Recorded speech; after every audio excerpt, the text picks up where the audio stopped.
ഉണക്കമുന്തിരി ഈന്തപ്പഴം അച്ചാർ.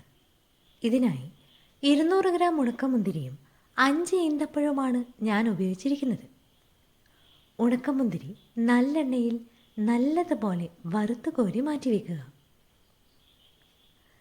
ഈ വറുത്തെടുത്ത നല്ലെണ്ണ നമുക്ക് അച്ചാറിന് ഉപയോഗിക്കാവുന്നതാണ്. ഈ നല്ലെണ്ണയിലേക്ക് 1 ടീസ്പൂൺ കടുക് പൊട്ടിക്കുക. അതിനുശേഷം 3 വറ്റൽമുളകും 8 അല്ലി വെളുത്തുള്ളിയും ചെറിയ കഷ്ണം ഇഞ്ചി ചെറുതായി അരിഞ്ഞതും 3 പച്ചമുളകും കറിവേപ്പിലയും ചേർത്ത് നന്നായി മൂപ്പിക്കുക. അതിലേക്ക് 2 ടീസ്പൂൺ കാശ്മീരി മുളക് പൊടിയും 1/4 ടീസ്പൂൺ മഞ്ഞൾപ്പൊടിയും ചേർത്ത് ഇളക്കി ചേർക്കാം. പിന്നീട് ഈന്തപ്പഴം അരിഞ്ഞതും ആവശ്യത്തിന് ഉപ്പും ചേർത്ത് യോജിപ്പിക്കാം. നന്നായി ഒന്ന് മൂപ്പിച്ചതിന് ശേഷം നേരത്തെ വറുത്ത് കോരി വെച്ച ഉണക്കമുന്തിരി ചേർത്ത് നന്നായി ഇളക്കി യോജിപ്പിക്കാം.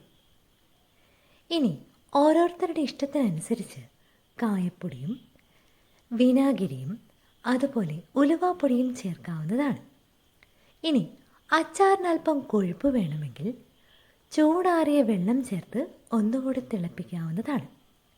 അങ്ങനെ നമ്മുടെ ഉണക്കമുന്തിരി ഈന്തപ്പഴം അച്ചാർ ഇവിടെ റെഡി.